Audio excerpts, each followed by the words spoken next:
Şöyle dur bir dakika.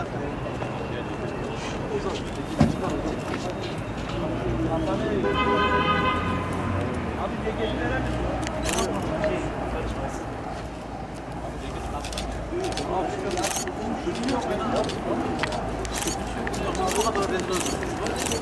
Kafada İran.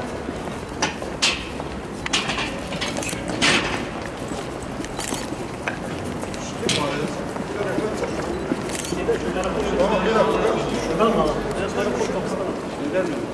Şuradan.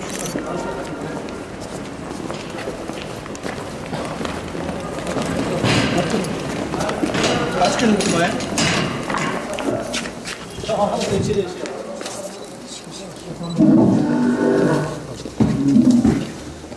Tamam arkadaşlar, kapıyı kapatabiliriz.